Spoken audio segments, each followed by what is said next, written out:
Hey everybody, Dusty Lane here. Before we get started with today's episode, I wanted to pop in and begin with a little shout out. We had this Night of the Living Dead episode all recorded and edited and ready to go at the end of last week, and with that came the heartbreaking news that the legendary Tony Todd had passed away 2 days prior.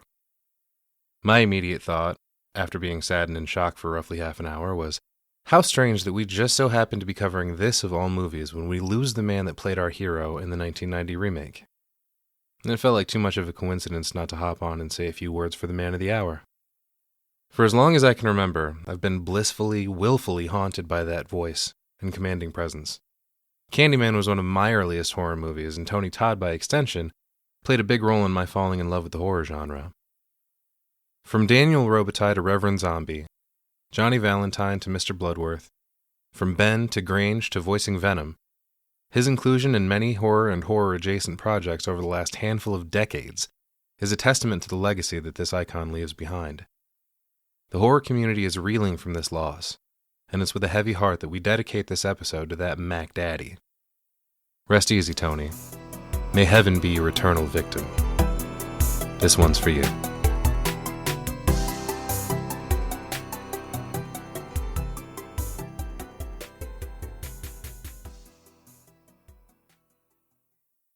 Welcome back to the program, everyone, and welcome to Oblivion, as always. You know what, dude? We're going to get right down to it, much like this movie does. Today, we're talking about one of the most overused and underappreciated movies in cinema history. We're talking about Night of the Living Dead from 1968, everybody. I'm Dusty Lane. I'm Jason Mitchell. And we are the Cenobites. Zombies outside. They're coming to get you, Jason. Hello? I came for you. We have such sights to show you.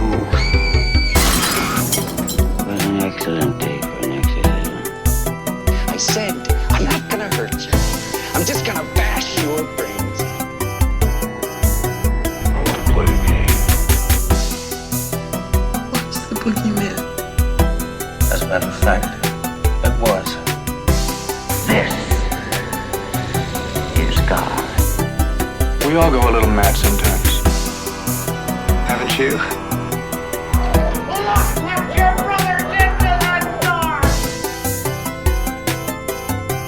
But sometimes that is better.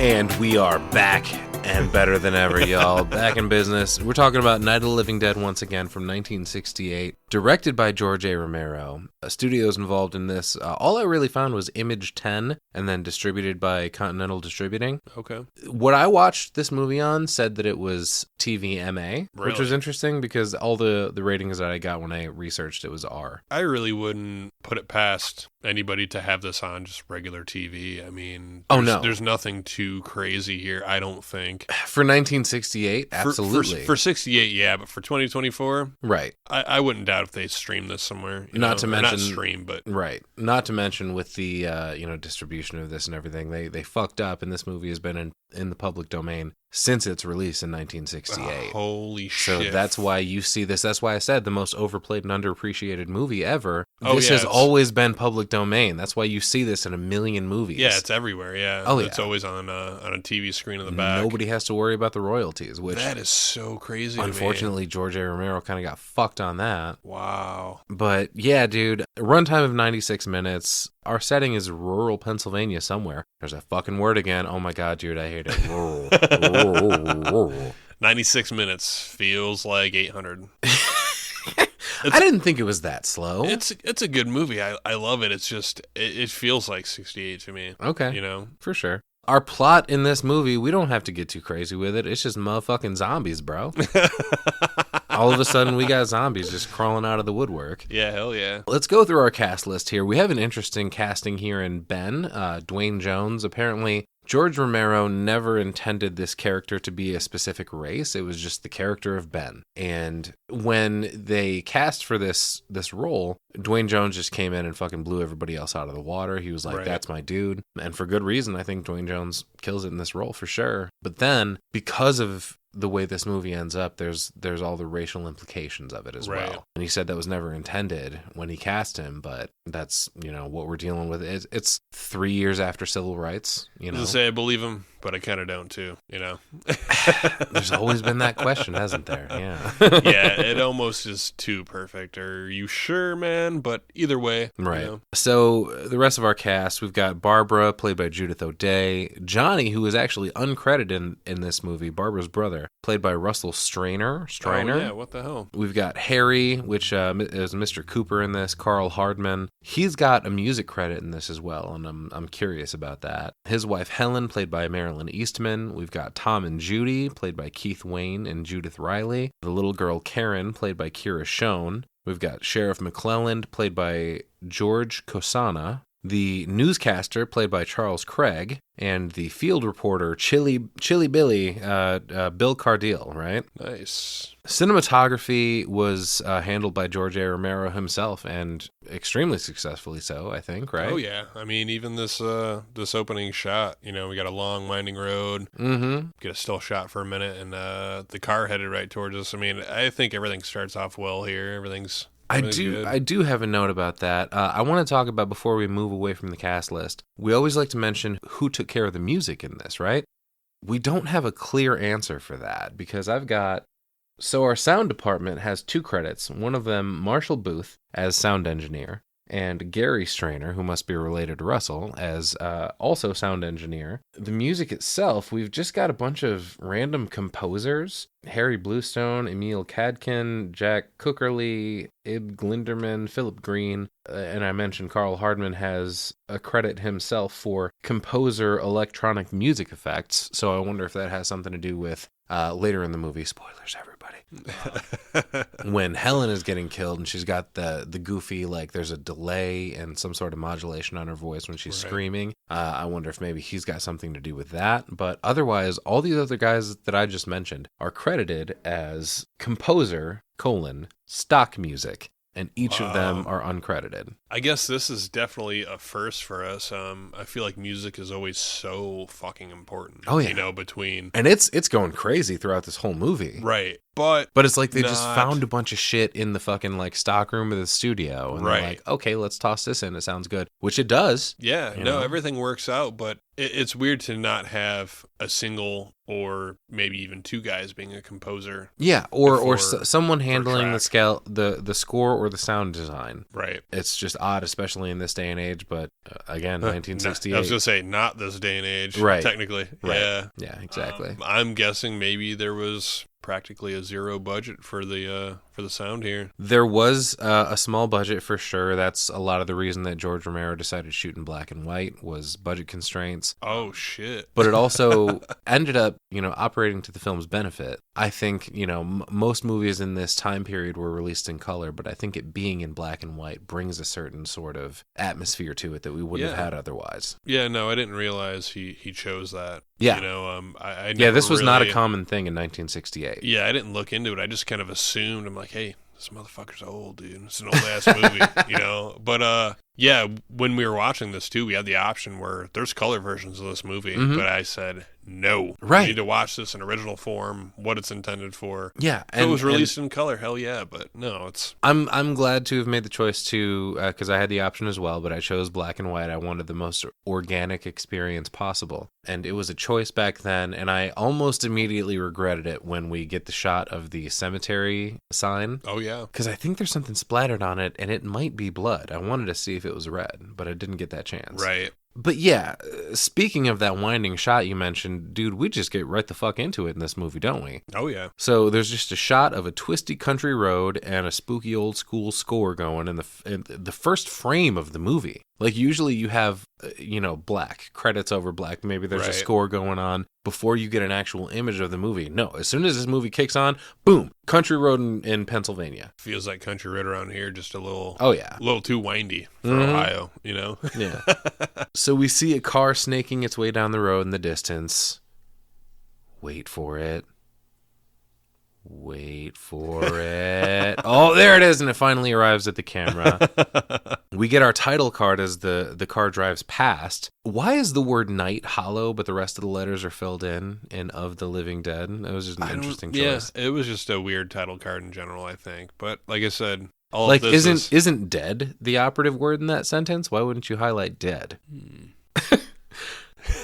I don't know. Either way, there's lots of driving going on while the credits roll here. So whoever's driving this car makes a hairpin turn that it might as well be a fucking U-turn onto a road that has a cemetery entrance sign. And like I said, is that blood covering the sign, I wonder? Because it's splotched with something. Could be mud, could be blood. I feel like we should pause and look. Should we watch the I think we should color version real quick? Pause it and then go to that scene. Okay. I don't see why not. That would be something to point out because I did not notice what you're talking about at all. And if it is blood, yeah, that changes the fucking tone of the media. Right. Yeah. Tubi.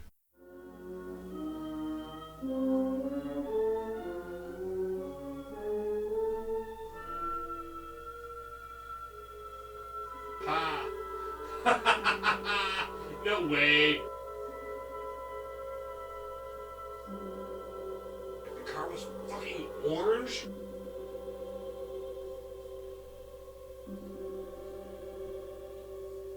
Who the fuck has an orange car?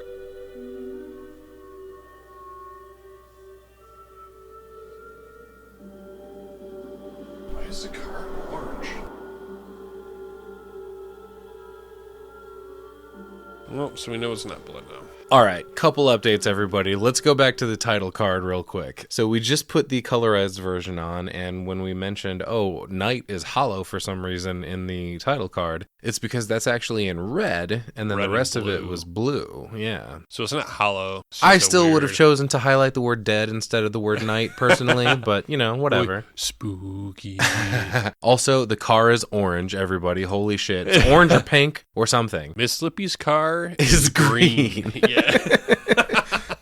And then the cemetery road sign, no, it does not appear to be blood. It is black splotches, whatever it is. I don't know if it's ink from a squid or Cemetery mold. cemetery mold. Something like that, but it's sick- black, not red, no blood. It's a sick metal name. I thought that would change the tone immediately of the movie, though. Had it been blood, like, there was a zombie attack right here. These two are just driving into the cemetery, not noticing that there's blood on the sign. Sasquatch farted on the sign. It was that damn Sasquatch. So, either way, the car turns into the cemetery. There's a really cool shot of an American flag planted into one of the graves while displaying that it was directed by George A. Romero. Like, fuck, dude, I can hear the CCR now.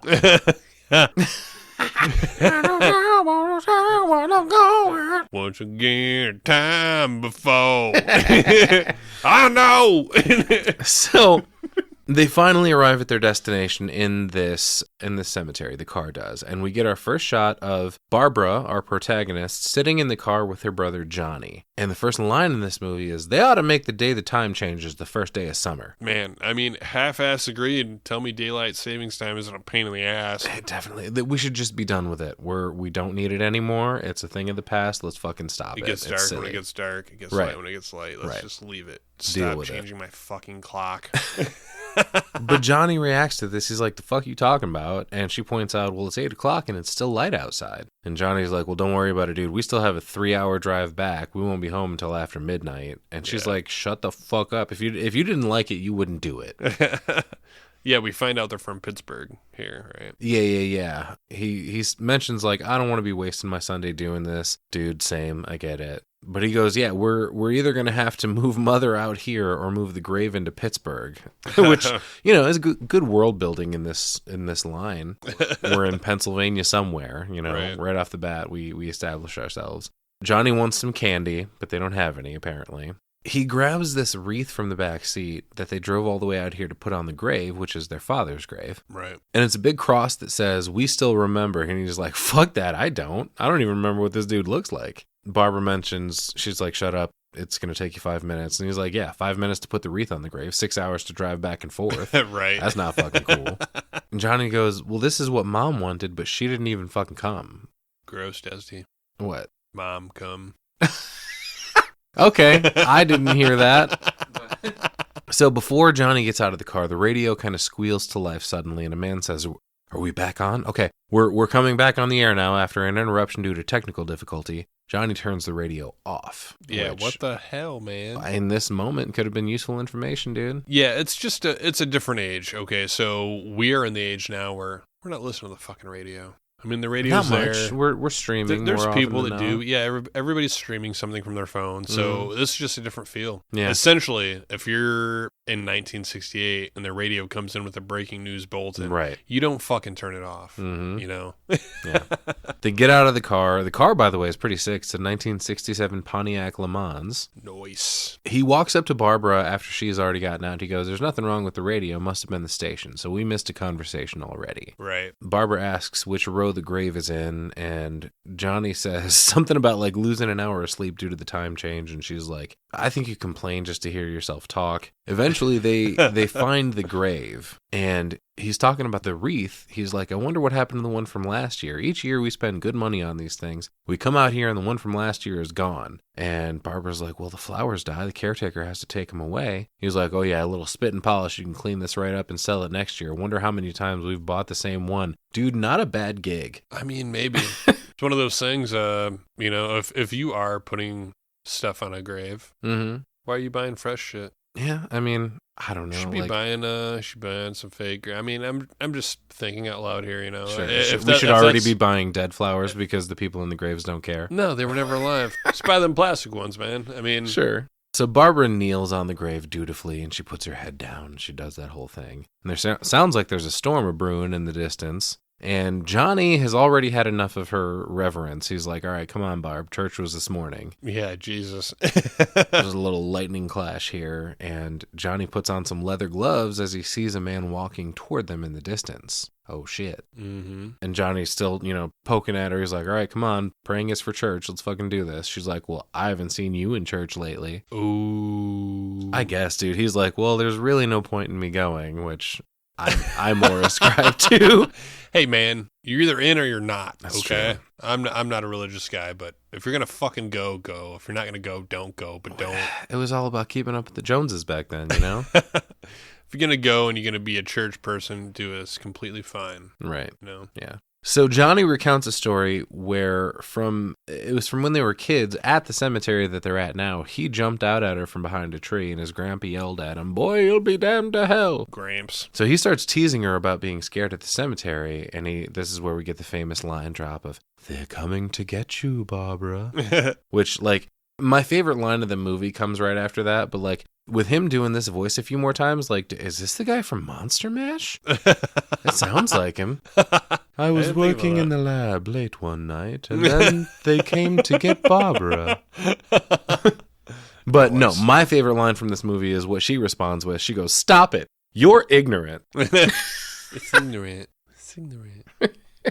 Well, MJ. But no, he points over at the dude and he's like, "Look, here comes one of them now." And oh shit, this dude actually does. He comes right over, puts his hand on Barbara's throat right after Johnny runs off. He's like, "Oh, I'm getting out of here." And he fucking bolts, dude. It's so funny because this zombie almost immediately puts his hand on her throat. Right. Johnny comes back over to wrestle him off. The zombie tears his glasses off. He ends up thunking Johnny's head off a tombstone. Ooh. And kills him. Yeah, done for, dude. So we are going to revisit this later because, in my opinion, the head thump on the tombstone is what kills him. Right. All right. So let's put a pin in that and move on. So there's a quick shot of this gross dude's face. She runs off. She trips a couple of times, loses her shoes. She gets back into the car, but oops, no keys. But please, Paul. No, all right. Anyway.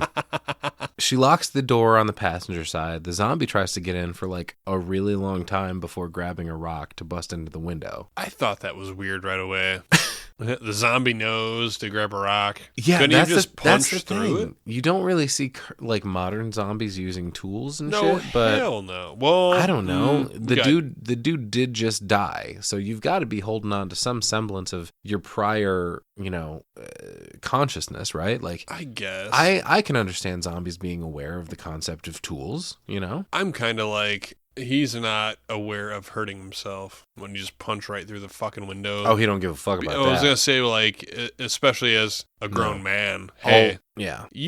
Some people might not be able to punch through the window. Some can. Yeah. And you're going to break your hand doing it. Right. But. Cut yourself all up. Right. But no, he's a zombie. He don't give a shit about none of that. We see multiple get shot in the chest later in this movie, and they're like, meh, okay. Well, and that's what I'm saying. I don't picked up a rock. Get out of here. Regardless, 1968. It doesn't matter. So Barbara releases the parking brake to kind of coast away. Like, good thing it's downhill, first of all. But, like, it goes back to a shot of him, and it seems like he's kind of still gaining on her. Right. With her, like, rolling down the hill. Right. She sucks at fucking steering this car, though. She scrapes along a tree, even with all that road to drive in. Women drivers, dude, I tell you. Hey. Oh, no. Oh, I'm just kidding.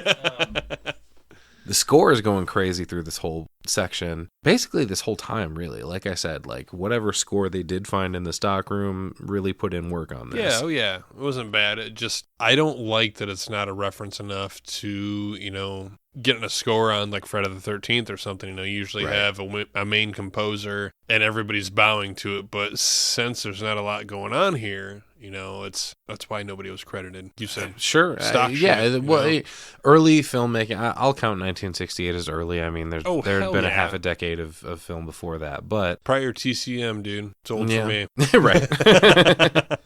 So obviously this tree she scrapes against stops the car. So obviously he actually is gaining on her now. She looks in the rearview mirror, sees him coming, gets out to run. She finally finds a road and runs her ass off. And then she sees a farmhouse and runs to it, but she can't get in. She runs around the back. This is a very dramatic scene with these camera angles and big score for a scene where it's just a guy shuffling toward her across a field. Right. Like homie's just like over here jazzercising his way to her, fucking doing scarobics. This is just prior to fast moving. All the zombies here are super slow. And like I said, we just have to take into account the year on this. This is the first zombie movie. Yep. This is the granddaddy of all zombies right here, for sure. She finally gets inside the farmhouse, closes the door. We get some thunder rumbling outside. But hey, there's nobody home, apparently. She grabs a knife from the kitchen, searches the rest of the house, or starts to anyway. She walks into her room and knocks a magazine off a table. Like, what the fuck, dude? Already trashing the place.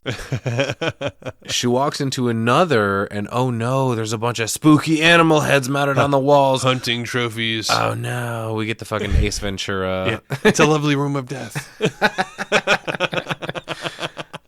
So she hears a noise, and zombie guy out front is like, "Oh, madam, you forgot your shoes. I'd like to take this opportunity to talk to you about our Lord and Savior." Oh, Jesus Christ, what is this stupid pole doing here?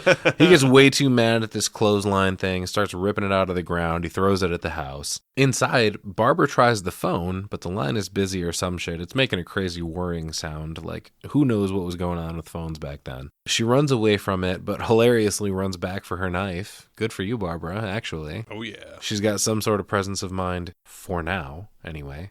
Barb gets crazy, dude. She's actually pretty good. Like, a lot of the acting in this is obviously corny, like, along with everything else from the 60s, but she's pretty good, especially with her, like, physical and face acting, I think. I feel the opposite. I feel like Barb doesn't do much. She doesn't do much in this movie, that's for sure. But I think it's by design, and I think she's doing good with what she had to work with. Yeah, absolutely. So the zombie guy is just outside kind of doing a pee dance. He's got a blank expression on his face. And then suddenly there are two more guys shambling toward the house. Like, oh shit, what do we have here? Yeah, you can kind of tell here, there's trying to kind of show you that, hey, we only think we have one. No, they're all over the place. And shit's spreading. Yeah. So she staggers back and goes upstairs, and the horror movie rules haven't been invented yet. Fucking Marty, we gotta go back. Right. She comes face to face with a goopy corpse that's like half its face is eaten off, apparently. Some shit's going on with this. Yeah, eyeballs like almost hanging out here. Mm-hmm. Right? Oh, yeah. Sick. So she runs back down. There's a crazy score sting that comes along with it. She runs back outside and into some headlights, and we get some crazy cuts back and forth when Ben shows up. And it isn't really clear whether or not he's a zombie because no one's saying anything. Right. But he grabs her and they go inside and lock the door. Yeah, no. This is the best thing that could have happened to her, man. Oh, for sure. Ben showing up. Yeah.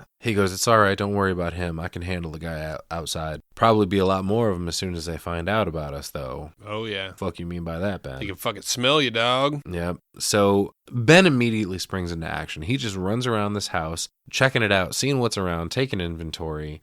He mentions something at this point about the truck is out of gas, and then I don't know what he says that quietly, but then all of a sudden he yells, "This pump out here is locked. Is there a key?" Yeah, there's a fucking gas pump outside. Dude. That's old school shit too. Right. So. Him thinking she might actually have something to do with this house. Yeah. Oh yeah. He thinks she might be the one that was living here. Right. You know. Yeah. No. He's the man here, dude. Oh yeah. Like you said, he's running around. He's checking everything. He's on top of shit. Right. Armed with his little tire iron. That's pretty cool. Fuck yeah. But old Babs won't say anything. He tries the phone, but he gets the same result she did. He asks if she lives there, like we said, and she just looks upstairs, where he also sees the corpse and says, "Jesus," which I found surprising for 68 as well.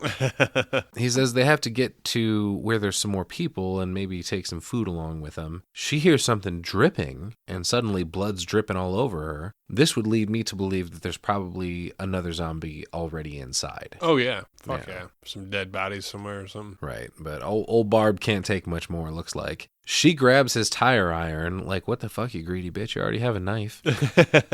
But she finally asks, what's happening? And before he can answer, they hear glass shattering. Apparently there are some smart-ass zombies. The one earlier picked up the rock to bust in the window. Now they're busting out his headlights. Right. Yeah, destroying his truck. Yeah. It was like, damn, dude, that's our way out. You Right. know, so. Right. Which begs the question, if these are just flesh-hungry zombies, why do they give a fuck about the truck? Why do they have the presence of mind about the truck? But that calls back to the whole tool conversation, too. Like, what do they know? What are they used to? What are they familiar with? What memories have they hung on to? Right. Ben looks outside, and it looks like they're doing some kind of dance around the truck. Kind of goofy. He says, well, all right, there are 2 of them out there. I can take care of that many, but have you seen any more? She mentions she doesn't know. And then she kind of falls back onto the couch, and Ben just leaves her there and goes outside to kill these some bitches. Dude, she's being crazy. I was noting the whole movie. I'm like, she's not here with us. Right, you know? right. Yeah, and that proves even further later. Right. But yeah, he goes outside, he whacks one of them, but gets attacked by another. Ends up whacking the shit out of both of them a whole bunch. And like, this fucking movie's brutal for 1968. Damn, George. Oh, shit, yeah. Yeah. No, there's not. It's so weird, like I said, watching this, because it's old enough that you don't know what was here to expect what is. Is this mind-blowing? I don't know. Not for now, but I was for gonna say, we've seen 1968, so much, absolutely, yeah. Absolutely. It's so hard Our to last tell. episode, or well, the last episode that we released at this point of recording this movie was Terrifier. Right. And it ain't holding a candle to Terrifier. Right. But oh fuck, man, here comes a zombie inside the house that I was talking about. Or did he come through the open porch door? Not super clear, but either way, he's coming after Barbara while she's just crying in a chair. Right. Ben slowly kind of walks back and he sees the creeper coming toward her. And how in the hell did he drop his tire iron? I don't know how in the fuck this happened. But he gets old Babs out of the way. He wrestles his zombie to the ground. And then he's like struggling to reach his tire iron. I don't know how he dropped it in the first place. Right. But he finally gets him, stabs him with it right in the forehead. He's like, sweet, new skill unlocked. And he fucking runs to the door where there's another zombie in a bathrobe coming in. So he stabs him too. But fuck me, now there's like 6 more zombies. Oh, dude, yeah. One of them shirtless. Yeah, he tries to lock everything up, but it's already too late. Oh, You yeah. know what I mean? And Yeah, that's he's kind of like- the thing, too, is, you know, nobody really knows who's there, how many, but... Or what the fuck is going on or why? Right. Like we have no answers right now. Ben's like, oh yeah, they know we're in here now for sure. And the zombie on the floor that he just killed, why is he like moving his eyes around? This is some not great zombie acting. Man, it's hard to just lay there, you know? Barbara like kind of stares at it for a minute and then Ben yells, don't look at it, and drags it away. Right. Which, okay, so this is what started to catch me off. I felt like everything seemed pretty normal here until let's drag the body outside. And set it on fire. Right. All right, cool. But what we do notice, though, here is that the fire is kind of deterring the zombies. Yeah, they definitely didn't seem to like it. But bodies aren't just, it's not like setting a match to a can Yeah, of gas. for sure. You know, so these zombies just go up. Yeah. They're partially flammable. You know? Ben turns the light on in the kitchen and tells her to turn on more as he rummages through a toolbox and some drawers, etc. He finds a box of screws and nails and tells her to go find some wood, and he wants to board the place up, right? Hey, he's a fucking genius here. She goes back to blankly staring. He kind of comforts her and inspires her a little bit. He says, we'll be all right, but we have to work together. I just realized neither of them have asked the other's name yet. Like, they have no idea who they're fucking dealing with. Right. That's part of it. Like, right. In that moment, that's not important. No, hell no. Versus what you need to do to correct your situation right now. So she kind of rests her hand on this dope-ass music box. Hey, Barbara, that's not the wood you're looking for. No, dude, I said something here like, Barbara is essentially useless. Yeah. She didn't do shit. She's just staring. I understand you're traumatized, but fight or flight mode, what are you doing? You want to fucking live? Right, exactly. Help out like, a meanwhile, little bit. while she's fucking around with the music box, Ben pulls a fucking door from the hall or some shit. Right. He's like, grabs an ironing board and some trim. He's got a whole ass pile of shit before she has anything. Right. And on the other side of that, she grabs a couple little spindly pieces of firewood from next to the fireplace. Like, it looks pathetic. She walks in with barely a handful. Like, fuck, Ben, you're on your own, buddy. She's not going to be any help. We need 2x4s, bitch. Anything. Oh, my God. She puts her pile on top of the icebox. That's a refrigerator for those of us living in 2024. But, like, the fact that she was able to put everything that she gathered on top of the fridge really says something. Right. Oh, yeah. She ain't doing much. She does come help him to hold the door up. That's good. Like, while he nails it in. Oh, yeah. She just kind of keeps freaking out. He gives her a task at this point. He's like, go through this little box, pick out the biggest nails you can find. Ben says the zombies are afraid, but they'll be back. He's like, they're afraid of fire. I found that out. Right. He launches into the story, and he asks if she knows about Beekman's Diner down the road. And the response is literal crickets. We can hear crickets on the score in this moment. But he goes, that's where I found the truck. There's a radio in it. He jumped in to listen. A gasoline truck drove by with about 10 or 15 zombies chasing it. And I love the dramatic shot of the camera moving along with the table as Ben flips it over right here. Oh, yeah. That's really cool. Yeah, hell yeah. He says this truck went through a guardrail, a billboard, a gas pump, never stopped moving. It was like a rolling bonfire. And he didn't know if it was going to explode or what, but he could still hear the man screaming inside it. And when he looked back at the diner, the whole place had been encircled. There were no more signs of life or screams, but he realized he was alone with 50 or 60 of those things just standing there staring at him. And his decision was to plow through them with the truck. Yeah. He goes, they scattered through the air like bugs. So Barbara takes that opportunity. She's like, all right, so here's what happened with me and my brother Johnny. She remembers the whole thing and gets kind of sad again, realizing that Johnny's gone. Oh, yeah. And she's picking out all the worst parts of the story to tell him, because he's like, and then Johnny said, can I have some candy, Barbara? And we didn't have any. And all of a sudden she's like, it's hot in here. I'm like, fucking cool story, bro. Jesus Christ. Right. She goes, I laughed at him and I said, Johnny, stop it. You're ignorant. And okay, I appreciate the recounting of that part. But she goes, and then Johnny ran away. Like, fuck yeah, he did. That was hilarious. Sick of hearing you, Barb. She says she looked up and this man was, she was going to apologize to him, at which point Ben interrupts the story, saying, you need to keep calm. Like, all right, so what the fuck, man? Sounds like telling the story is kind of keeping her calm at the moment. So maybe let her finish? Right. She goes, he grabbed me, he ripped at me, he ripped at my clothes. Uh-oh, she's fucking losing it again. Ben tells her to calm down. She goes, I ran and Johnny didn't come. We have to wait for Johnny. We better go out and get him. He's out there. And Ben's Johnny's ignoring dead. her. Yeah, exactly. Rightfully, Ben starts ignoring her. He's like, bitch, ain't nobody going nowhere. Ain't no Johnny anymore. Right. But hey, he'll come to us soon enough. That's true. Very true. She won't accept that Johnny's dead. She smacks Ben, and he fucking decks her back. Ooh, he lets her have it too. He man. winds up, dude. Oh my God. 68. 1968, guys. 1968. So she's got a little bit of a delayed reaction, but she passes out and finally shuts up. He lays her on the couch and unbuttons her coat. She was complaining it was hot in there, I guess. Hope she doesn't have anything to say about it later. Right. But Ben never stops moving this whole time. He fucking turns on the radio, starts gathering shit up. He's like, he's in go mode, dude. He's got his shit going on. He's the fucking savior here, you know? Oh, yeah. So the station says, due to the threat people are facing, it will remain on the air day and night. These are the facts as we know them. There's an epidemic of mass murder being committed by a virtual army of unidentified assassins. The murders are taking place in villages, cities, rural homes, and suburbs, with no apparent pattern or reason for the slayings. It seems to be a sudden general explosion of mass homicide. Jesus. Yeah, damn. He mentions some of the descriptions of the assassins. They're ordinary-looking people, but kind of in a trance. More zombies gather outside as Ben continues boarding things up. The radio mentions they don't really have any clues for what to look for to guard yourself against. Sweet. Yeah, that don't help a lot, right?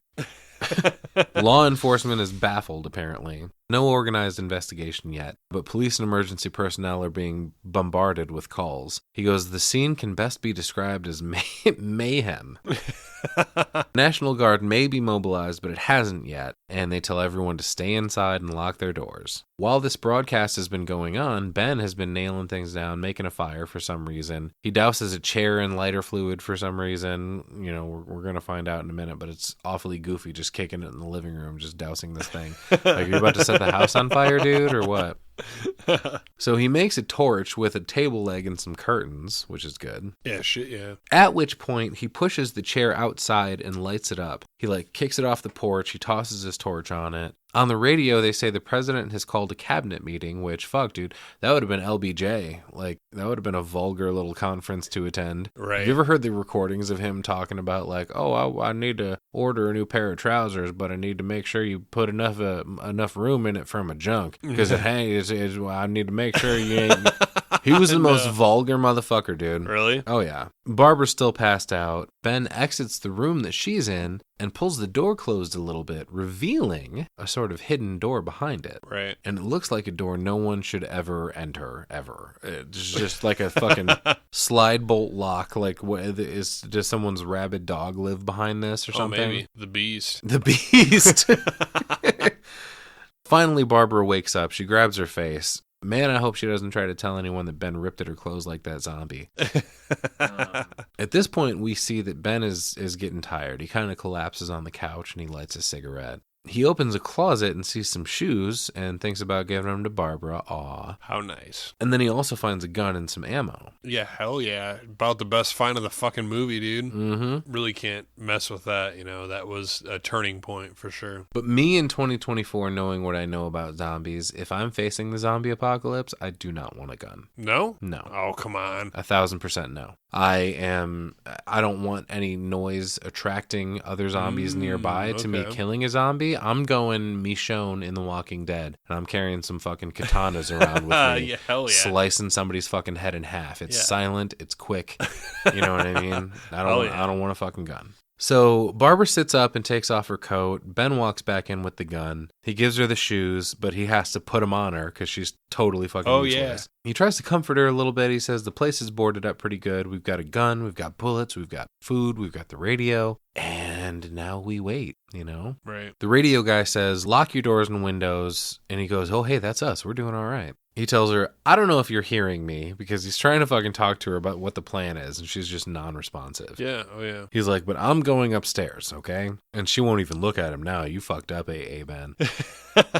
The radio guy can hardly believe what he's about to say, he says, but he talks about a report where a victim was partially devoured by their attacker. Yeah, ooh. Holy shit, what the fuck is going on? Gross, bro. Killers are eating the flesh of the people that they killed. Mm-hmm. Eesh.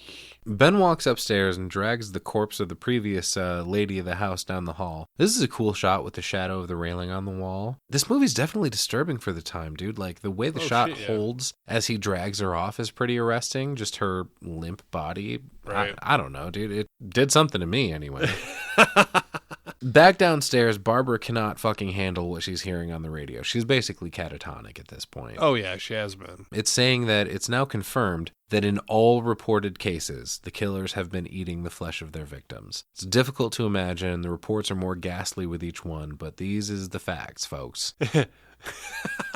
Do it hurt? It do hurt. Barbara watches as the door moves a bit and a hand creeps out, followed by two dudes. What the fuck? They were hidden behind the door. Right. The hidden door in the living room here or whatever. So Ben comes running in. He rushes in and aims the gun. And Tom, we find out, is his name, says, don't shoot. We're from town. He's a younger dude. And there's another older, balding one says, oh, he's all excited about the fact that there's a radio in the house. Right. Yeah, excellent observation, DA. Appreciate that. Yeah. You didn't fucking notice that before you barricaded yourself in the basement. Right. Okay. But it's funny how calm everyone gets immediately. Like, all of a sudden, like, she's screaming, Ben runs in, aims a gun. Oh, hey, calm down, we're from town. This guy's excited about the radio, and then everybody's like, all right, crew, so what's going I don't know. It's just goofy the way it unfolds. So Ben points out, hey, what the fuck? How long have you guys been down there? I could have used some help boarding this fucking place up. Right. Yeah, you guys are downstairs fucking just hanging out. Yeah.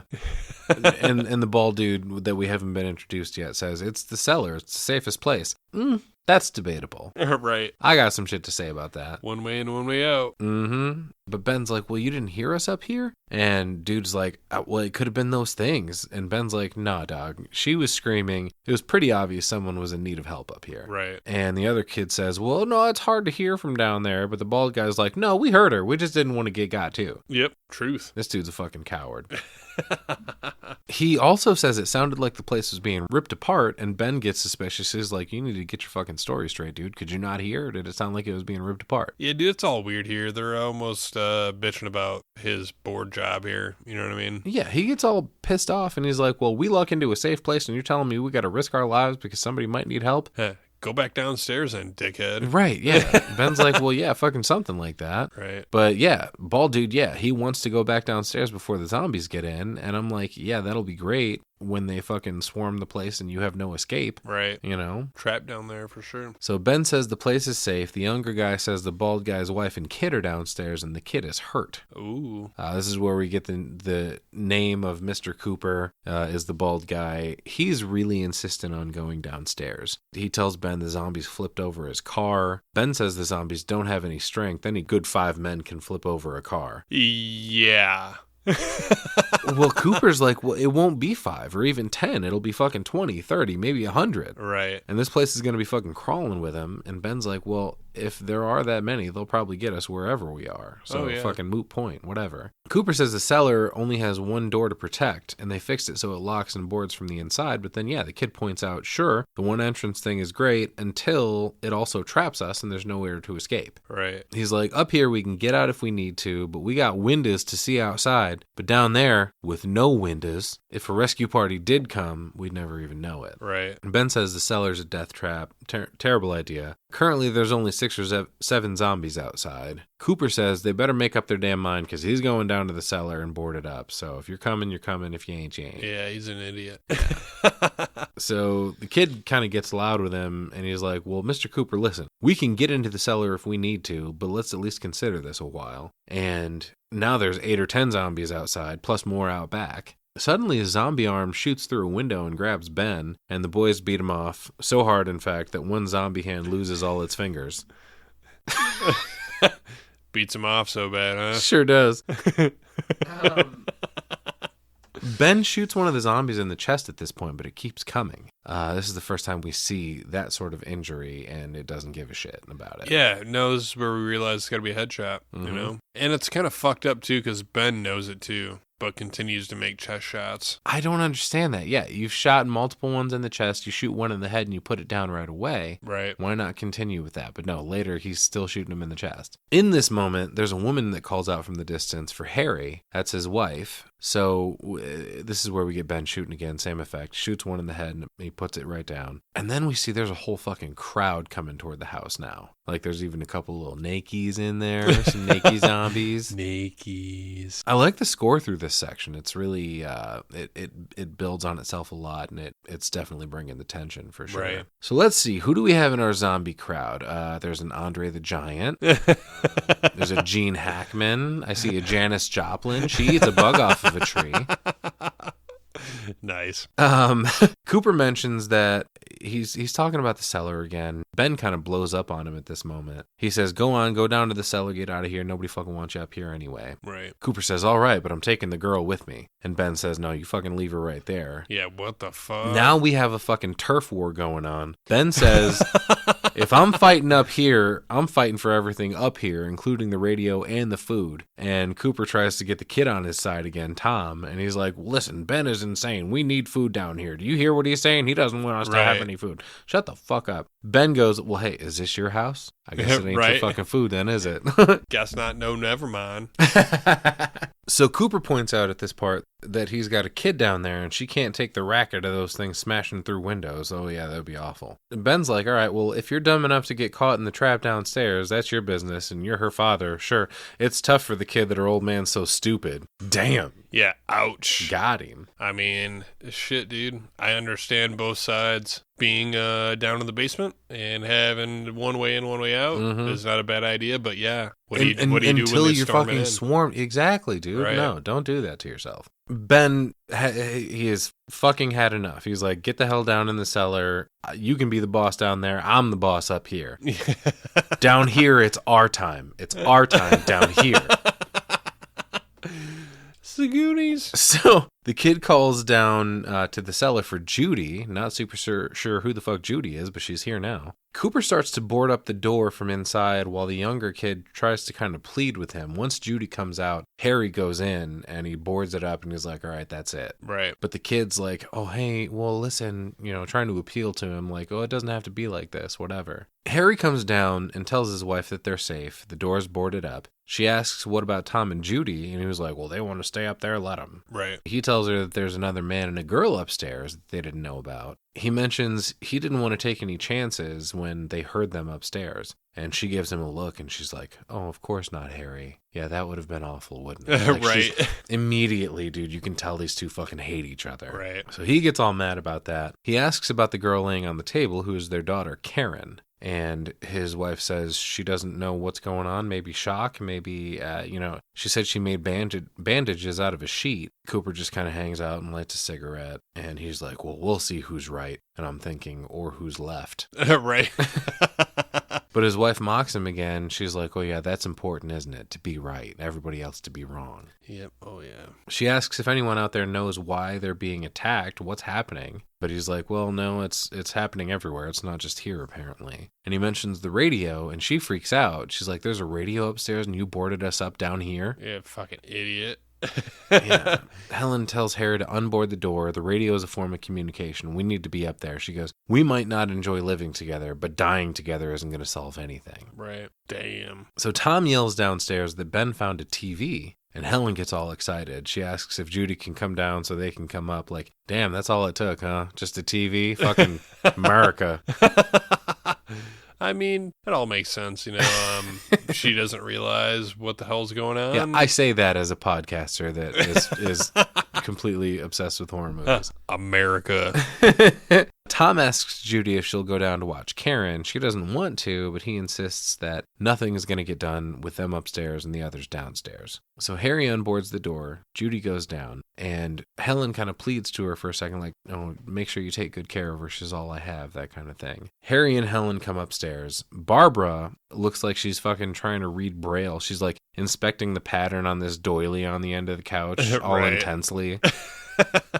Tom explains that her brother was killed, and he goes to help Ben with the TV. Helen sits down, lights a cigarette, and Barbara looks kind of scared over at her at the sound of the match. And Helen introduces herself. We got Harry again bitching about the windows. He takes a cigarette from Helen. This dude needs to stop chucking fucking matches on the floor, first of all. I've seen him do it like 6 times at this point, and that's a fucking fire hazard and a It problem can if be. you're dealing with zombies. Right. He goes, there could be 15 million of those things out there. That's how much good these windows are. Helen's had enough. She's like, why don't you fucking do something to help somebody? Oh, yeah. You Agreed. tell him, Helen. Fucking agreed, man. So Ben and Tom bring the TV in. They push a couple of chairs together to set it on. Harry points at Barbara and he goes, you better watch this and try to understand what's going on. What the fuck is that? Who are you? Get out of here, dickwad.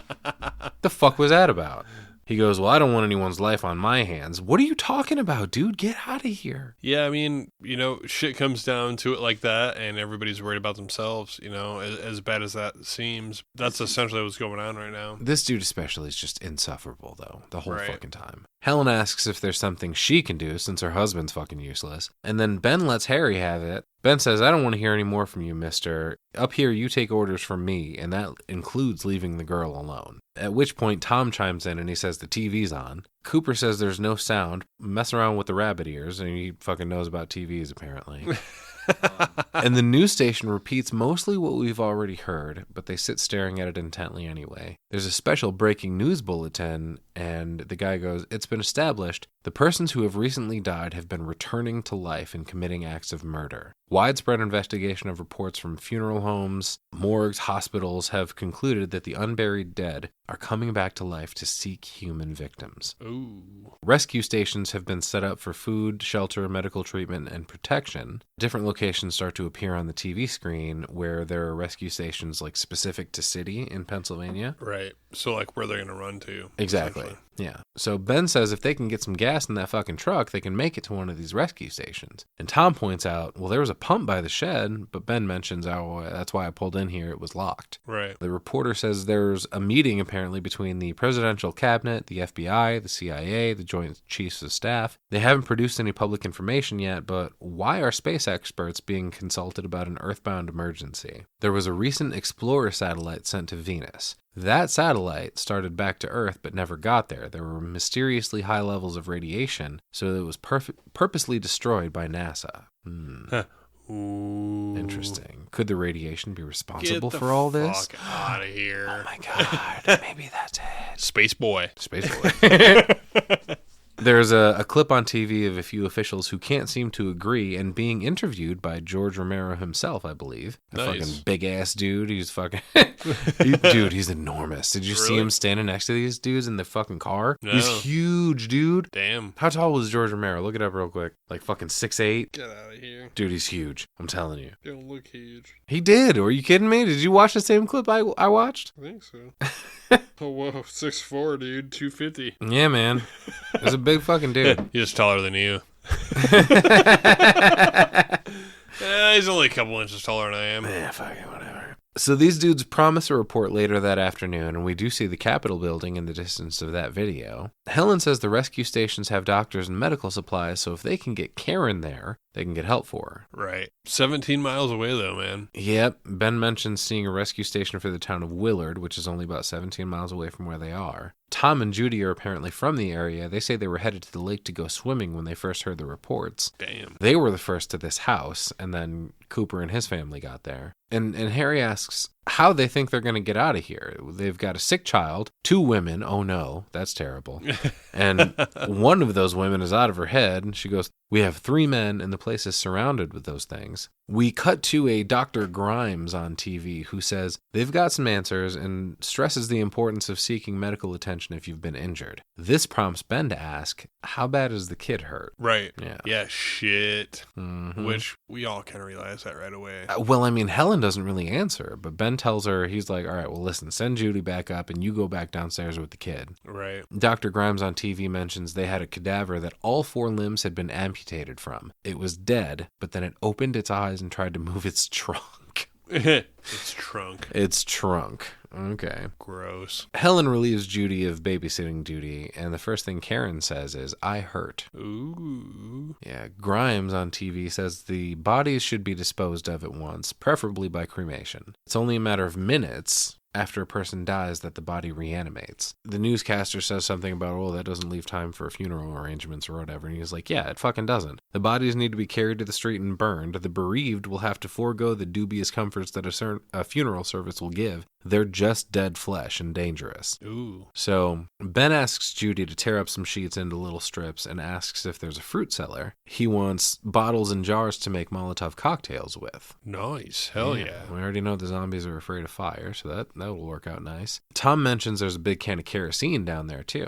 Harry also pipes in at this point. He says there's a big key ring down there. Maybe there's a key to the gas pump on it. Fucking good. He's finally helping in some way. Ben says they can toss the cocktails out from the windows upstairs while a couple of them go out and try to get the gas for the truck. And Harry says, well, that'll leave a door open somewhere. And Ben's like, yep, you're right. Should be the one closest to the truck, probably. Right. And Tom says he conveniently found a key labeled for the gas pump on the key ring that he went downstairs for. He brings some jars up. Ben mentioned something about he's not used to the truck. In my opinion, who fucking cares? It's a vehicle. Right. But Tom at this point is like, well, don't worry about it. I can handle it. So Ben and Tom will be the ones to make this run. Harry's going to be the cocktail tosser, and when he does, he'll need to come down to lock the door, but don't board it up, Dick. They have to get back in. Right. So the camera lingers on Harry for a minute, and I'm like, as soon as it did that, I'm like, man, he's going to fuck something up. Oh, he's an asshole. Yeah, we already saw that coming. Yeah. So Tom sits down next to Judy, and she smiles at him, and he's like, well, you always have a smile for me. How can you smile like that all the time? He asks how many sheet wicks she's done, and he's not fucking pleased with the result. He's like, come on, honey, we gotta move. She's barely gotten any of these things done, apparently. She's too busy smiling. She asks if he's sure about the phone, it being dead, I guess. They must have had a conversation about it earlier. She goes, she wants to call her parents, and he's like, well, we'll call them as soon as we get to Willard. They might even be there. We don't know. Yeah, fucking right. So she asks, though, if he's sure they're doing the right thing by leaving. And he's like, well, that's what the TV said to do. What more do you want? You're starting to sound like crazy old Mr. Cooper. She's like, all right, but why do you have to go? He goes, I can handle the truck and the pump. Ben doesn't know anything about that stuff. All right, I guess there may be a thing or two about that sentence to address, but Ben did mention not being familiar with the truck, I guess. She says they're safe in there, and he's like, well, yeah, for now. You know, right. He mentions to her that she also had a hard time being convinced that they needed to leave for the flood they went through at some point. He's like, this isn't a passing thing. We've got to do something and fast. And he's like, where's that big smile for me? The line after that, though, I'm a little concerned about, because he's like, boy, you sure are no use at all, are you? Like, fucking wow, dude. Where'd that come from? I mean, yeah. Do more, bitch. Come on. Shit. But with some camera tricks here, we get a little fake kiss. Everyone tries to convince Barbara at this point that she needs to go downstairs. Ben pipes in and he's like, well, then we can all leave. And she's like, oh, I'd like to leave, yes. Fucking reminded me of Rick Moranis in Ghostbusters. Yes, have some. Yeah, of course. That gets her up and running, finally, and Ben and Tom pry the boards off the front door. Judy sneaks another smile at Tom, which at that point I was like, oh fuck, he's not going to make it, is he? Oh, fuck no. Harry goes upstairs. Ben lights a torch and tells Harry to start tossing the Molotov cocktails out. One of them lands and spreads out in front of the truck. It looks pretty sweet. Yeah, no, they're good throws. Mm-hmm. Not bad. One of the zombies catches on fire, and then fucking Harry comes down and says it's all clear. I love how every time he tosses a jar, the score gives a little dun dun dun. Dun dun dun. Yes, they're not that good.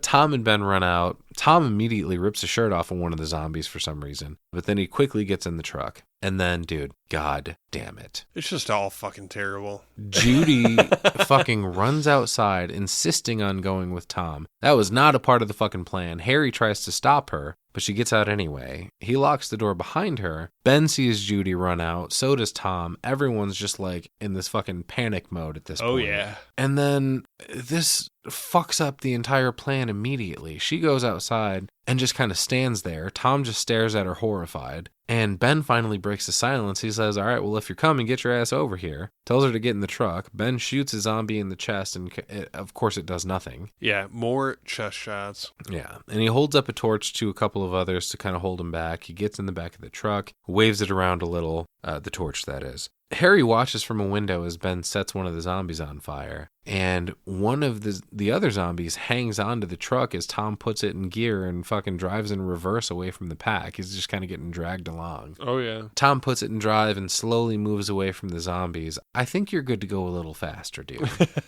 Everything with this movie was a 5 mile an hour. Yeah. Yeah. Harry keeps moving around the house trying to find a better window to look out of. And then Ben, Tom, and Judy finally make it to the barn, and Tom tries to open the gas pump, but the key won't work. Oh, of course not. So then Ben has the bright idea to fucking shoot it. Wow, dude, really? Yeah, shoot it off. But apparently it works. And Tom grabs the pump, but he's all nervous, and he accidentally sprays gas all over the side of the truck. And then the torch that's for some reason laying on the ground next to it, the whole fucking thing catches on fire. Everything Jesus. goes up. Yeah. Harry's face just deflates in the window. The opposite of what you thought was going to happen happens. So Tom says they have to get the truck away from the pump. Good plan. Ben puts a blanket down. Tom puts the truck in gear and tells Judy to hang on. Ben yells at them to get out of the truck, which is definitely on fire. Oh, yeah. And Tom parks it and tries to get Judy out, but her jacket is caught. And then the truck explodes with both of them inside. Sick. Oh, man. Not what you expected. Yeah, Ben and Harry both have a look like, what the fuck? Where did this go wrong? But right on cue, a crowd of like fucking 20 zombies are making their way towards Ben, right? The score is large and in charge right here. My question, why does Ben keep shooting these bastards in the chest, man? Did he not see what happened earlier? I don't think you took it all in. It's completely fucked. Pay attention, man. This is your life here, you know? It's frustrating. Yeah. He holds up his torch again. He fends them off with it enough to get back to the house. He yells for Cooper to let him back in, but it doesn't look like Coop is interested in that, Coop's man. a fucking dick, dude. And we knew this early on, you know? Oh, yeah. We knew he wasn't going to fucking open the door. He's a fucking prick. So Ben kicks in the door and gives Harry the meanest mug I ever did see. And then he closes it and reboards the door. And now that he sees it's closed, Harry comes to help. Right. Like, okay, there's no threat of zombies there he right is, now. right? Yeah, showing his true colors. They finish nailing it in, and Ben goes off on Harry. He fucking punches him a couple times. Harry crawls away like a little bitch. Oh, yeah. Ben gives him another good one, picks him back up for a fourth. He's just whooping his ass. He's like, I ought to drag you out there and feed you to those things. Yeah. Throw him the fuck outside. Fuck that guy, man. Absolutely, dude. Outside, a group of zombies made their way to the truck where they helped themselves to some fucking fried human legs. The score sounds really cool right here, and these zombies are fucking feasting, dude. Oh, shit, yeah. There's a lot of nice shots here, too. Oh, yeah, just tearing into that. Oh, my God. Inside, Ben tries to think of what to do next, and Helen comes up and asks if it's 3 o'clock yet. Apparently, there's supposed to be another broadcast at 3. Harry says there's 10 more minutes until 3 o'clock, and this is where Barbara chimes in and says, oh, is that all? We don't have very long to wait. We can leave, and we better leave soon. It's 10 minutes to 3. She's fucking lost it, dude. Oh, yeah, she's gone. Ben reloads his gun and asks again if Willard is definitely the nearest town, and Helen says, well, I don't really know. We were just trying to make it to a motel before dark. Ben asks where their car is, and Harry is like, no, dude, forget it. It's at least a mile. Right. Barbara chiming back in with, Johnny has the keys. What the fuck? Where did you come from? Shut the fuck up. You are not helping whatsoever. Ben mentions, well, I can carry the kid if that's a problem. He asks again how she got hurt, and they say, oh, well, one of those things grabbed her and bit her on the arm. Oh, shit. Something we all forgot about. Yep, and he says, oh shit, who knows what kind of diseases those things carry. He asks if she's conscious, and Helen's answer is barely. And Harry's like, well, she's too weak to walk. Harry asks how Ben plans to turn the car over by himself, if he does go and search for it. Right. And Barbara pipes back in with, well, Johnny has the keys. You can't start it anyway. Bitch, we're not talking about that car. Right. But this is where Ben finally realized, oh shit, Barbara's talking about a car. You have a car? Where is it? Like, what the fuck is going on? She's like, you won't be able to start it. And he's like, yeah. Shut the fuck up. Where is it? Yeah, where's the car at? Yeah. And, there's a little naked zombie again. We get a quick shot of that. Harry looks out and sees the zombies eating Tom and Judy. And on TV, another broadcast starts. They're blaming it on the radiation. He says, this problem will persist until that's dealt with, the radiation. A newscaster says the camera crews have returned to the station, so now they have some footage of what's been happening. And this report, headed by Sheriff Conan McClelland in Butler County, Pennsylvania, is pretty fucking funny. Posses are being sent out, first and foremost. And he mentions a ghoul can be killed by a shot in the head or a heavy blow to the skull. Kill the brain and you kill the ghoul. Right. And then we cut to Chief McClelland. He yells over at somebody to put that body all the way in the fire. We don't want it getting up again. Just fucked. He says, things aren't going too bad. Yeah, sure. Yeah, I can see that. Right. He says they killed 19 of them today, right in this area. Caught the last 3 trying to claw their way into an abandoned shed. He's like, well, we heard them making all kinds of noise. We came over and beat them off and blasted them down. That's a direct quote, Jason. Yes, they beat them off. They beat them off. Yeah. Gross. The sheriff says if you've got a gun, shoot him in the head. If you don't, get a club or a torch, beat him or burn him. They go up pretty easy. The reporter asks how long until the situation is under control, and the sheriff's like, I don't fucking know, dude. What do you mean? Like, he says they're slow moving, they're dead, they're all messed up, but the reporter insists on trying to get a timeline on this. He's like, is this going to be wrapped up in the next 24 hours? He's like, well, I don't fucking know, but we'll be working on it into the wee hours of the morning, that's for sure. Yeah, probably. We'll probably wrap it up. But he does mention they've been making their way toward Willard. Hey, we know that town. Yeah. So they continue watching the news report until the power cuts out all of a sudden. And Ben asks if the fuse box is in the cellar, and Harry doesn't know. Harry says it's the power lines, not the fuse, and he whispers over to Helen that he's got to get Ben's gun. Oh, shit. And she goes, haven't you had enough? And he's like, look, dude, 2 people are dead already on account of that guy. That wasn't Ben's fucking fault. Are you kidding me? No. But Ben comes back in, and Harry stops talking. Outside, the zombies kind of arm themselves with some more rocks and table legs and what the fuck ever else. They start trying to beat their way into the house. And I like one zombie kind of like gently tosses a rock into the window. Like, hey, that'll work. And dude, at this point, they're all over the fucking place. This might be it. Right. So Ben yells at Harry to do something. He drops the gun trying to hold the window, and Harry looks at it and then picks it up. And he's like, okay, go ahead. You want to stay up here now? He tells Helen to get back in the cellar, and Ben throws a board at Harry and rushes him to get the gun back. They struggle over the gun for a minute. Ben finally gets it and shoots Harry. Fuck yes. Yeah, he Finally. fucking deserved it. No man. more Harry. Fucking don't like that guy. But I mean, here's the thing. Like, that's your instinct in this moment is to keep the human people alive to help you. But no, fuck that. I'm done with this dude. He's been nothing but fucking trouble this whole time. He's been an asshole. I'm done. Agreed. So the zombies start to break in behind Helen. Barbara is still completely useless on the couch. Harry stumbles downstairs after being shot and then kind of collapses next to Karen. So we'll revisit that in a minute. The zombies start to break through upstairs and they grab at Helen through the door. Barbara finally stands up and runs to the door to help, although she's doing a pretty shitty job.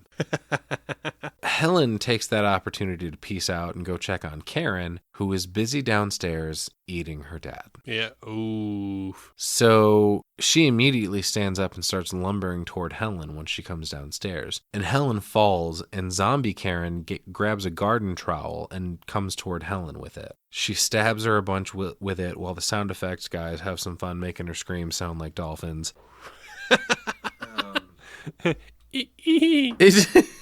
It's super echoey and has some Shining vibes to it actually as well. Yeah, shit, yeah. Meanwhile, the shadow of the trowel stabbing into her is fun while all that's going on. Again, for 68, a pretty arresting scene. A child killing her own mother, you know. Absolutely. Blood runs down the wall next to her, and Helen is no more. Barbara and Ben struggle against the zombies upstairs, and they begin to push through the doors, and suddenly she sees Johnny's face. Yep. Holy shit. Old Johnny's back. She can't fucking handle it, dude. Johnny's back as a zombie. He reaches toward her with his leather glove-clad hand, and she, like, hugs him. Oh, yeah. While simultaneously saying, help me to Ben, as she gets dragged through the door. So she's stuck in this moment of, oh, it's my brother. I'm happy to see him. Right. Thank God he's okay. Oh, shit, is he okay? Either way, I want to hug him, whether or not it's welcome back or, oh, shit, what's happened to you? And she just succumbs to this fucking crowd of zombies. Eaten by your own brother and a horde of zombies. What a way to go. You know?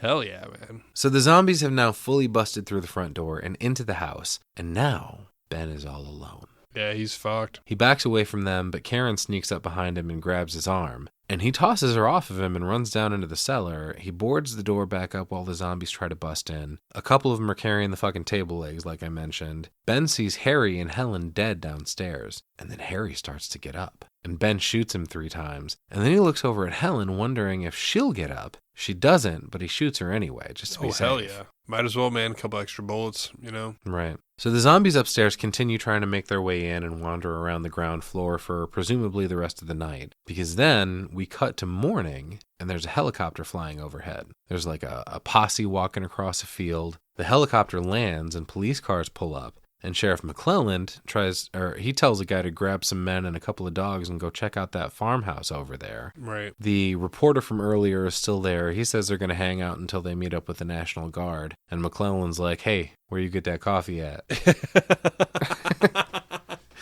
And old Chilly Billy lets him have it. Sheriff says 3 or 4 more hours they'll probably be in Willard. And the reporter says everything appears to be in control. And we cut to the cops and dogs approaching the farmhouse. Ben wakes up. He hears barking. The cops see some zombies in the fields and kind of open fire. Like, come on, guys. Are bullets fucking free or something? Conserve, please. Yeah, no, they're just firing at anything that's moving. Okay, but coordinate and be like, oh, hey, I got this one. Bam. Rather than shooting fucking 7 rounds into one. Right. But the sheriff stumbles across the truck Tom and Judy died in earlier, and he's like, oh, someone had a cookout over here. Yeah. Ben's hearing gunfire and sirens and all that shit. He stands up. Oh my God. At one point, as these posses are like mowing down zombies, the cadence of the gunshots definitely do the whole shave and a haircut thing. It's like hell yeah. the gunfire definitely does at one point. I don't think I even noticed. Oh yeah, dude. That's funny. So Ben comes up from the cellar hearing all this. He's like, ooh, people. And then the sheriff yells at a couple of guys. He's like, Nick, Tony, Steve, go build me a bonfire. Let's go check out that house. And his little lackey beside him standing there says, there's something in there. I heard a noise. To which Sheriff McClelland encourages him to shoot whatever it is inside, not considering what it might be. Right. And when we cut to the shot of Ben in the house, he comes out of the cellar door, gun in hand, literally holding it up, aiming it out the window. And this fuck still shoots him in the head. Oh, yeah. The sheriff's like, oh yeah, go get him right between the eyes. And he does. So fucking no happy endings in this one, boys. The sheriff's like, oh, there's another one for the fire. Jesus Christ, dude. Have you seen a single other zombie holding and aiming a gun in this whole thing? Come on, dog. So we end on some crime scene photos and the aftermath and cleanup over some audio of the search effort itself. And we're following basically Ben's body being disposed of. Fucking getting woof, burned. dude. And I'm not talking about the dogs, but that brings us to the end, man. Like, this movie's ending is bleak as fuck. Yeah, it's not what you expect to happen, and it always plays out into some kind of racial thing because a black man was getting shot by the police. Well, at the very least, you want Ben to make it after coming through all this with him. Right. Sure, we start with Barbara, but it's very, very soon afterwards clear that Ben is our hero here. Oh, yeah. Hell yeah. And he's making all the right decisions, and he's our sole survivor by the end, but then all of a sudden it doesn't fucking Boom. matter. Dead, yeah. Dude just says, oh, I hear a noise in the room or in the house. I'm not concerned about what that might be. Obviously, he must have a clear image of him if he's choosing, or, you know, if he's able to get a shot right between the fucking eyes on Ben at the end. Oh, hell yeah. He's got to be able to see him. And to me, wouldn't that trigger to you, oh, this might not be a zombie? I mean, that's what they want you to think, though, you know? It's so fucked up. Yeah, very abrupt.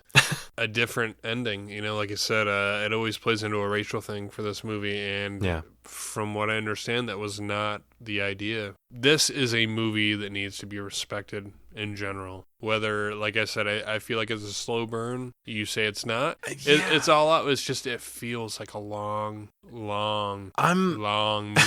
I'm not going to disagree with you that it feels like it drags maybe a little bit, because when I was taking notes, it sure fucking felt like it. Right. But that is also just a note-taking thing. You know what I mean? Oh, You're- yeah. You're pausing, you're rewinding some things, you're taking a minute to comment on something. But I was looking for that slowness that you mentioned, because, like, I remember when you were taking your notes for it, you said, oh yeah, this movie's dragging on and on. Whatever. Felt like 4 hours, man. But I was looking for, you know, lags in the plot, in the beats of the movie. And I didn't really see it, especially for 1968. It seemed like Right. it moved along pretty well. And even in the moments that we're not doing anything, but we're, you know, reinforcing the farmhouse or whatever, you still got the guy on the radio giving you all kinds of information Oh, yeah. about, here's what we're looking at, here's what we're up against, you know, this kind of shit. So I didn't really find any of that slowness you mentioned. I think it's just part of horror now, you know? Everybody's attention That's the spans thing. are small. If and, you're used to modern horror in 2024, sure, this movie is going to seem slow to you. Right. Yeah, absolutely. But I mean,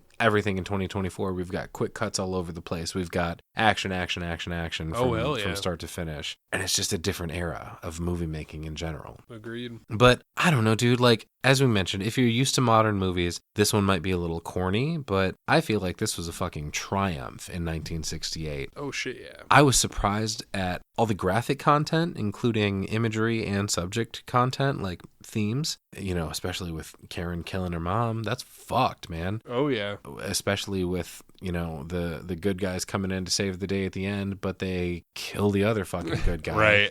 Assume, like, Jesus, man, there's some heavy shit going on in this movie. Absolutely. It would have been terrifying in '68 in comparison to movies now. But in general, this movie is extremely well shot with a fucking epic score. I think it's just really, really, really well done. I agree. Hats off to George Romero. I'm a 7 out of 10 for this one. Like I said, it feels slow burn to me, but we're just spoiled now. You know, this is a very great introduction into, you know, what we consider being the zombie genre. This is the granddaddy of all zombie it's the movies. This is Godfather, what man. fucking started it all. And yes, when you get down to it, if you set your current rose-tinted glasses aside from the movies that you enjoy these days, this is a great fucking movie. Absolutely. I gave it 8 out of 10 garden trowels. Hell yeah. So I'm excited to cover Dawn and my favorite day. Everybody talks shit about Day of the Dead, man. It's my favorite, but we'll come back and cover these. And I really liked the Dawn of the Dead remake. Oh, dude, it's good too. It's really good. As far as remakes go, I mean, it's I think honestly that whole movie is the score. Mm-hmm. You got Richard Cheese, man. Yeah. Get up, come Good on, old get down Cheese. with the sickness. Yeah, it's the fucking lounge music it's version of fucking- that song. It's hilarious, dude. They did a great job with that too, but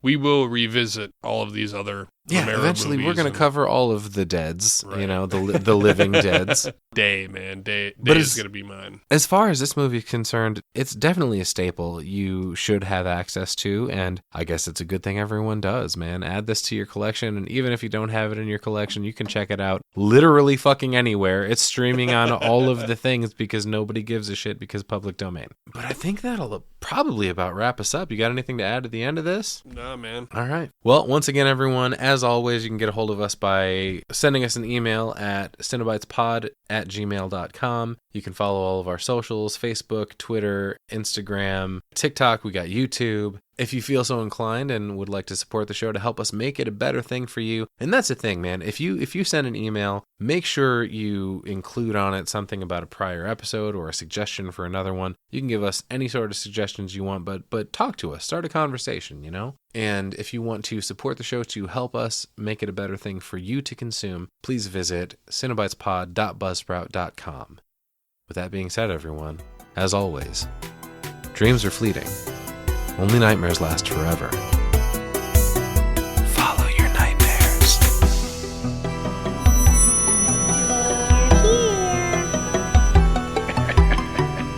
Boy. Kill her, Mommy.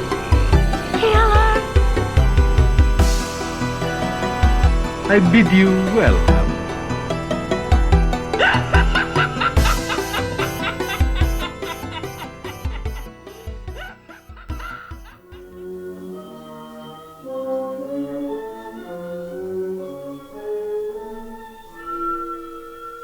It's just motherfucking zombies, bro. Why is the car orange?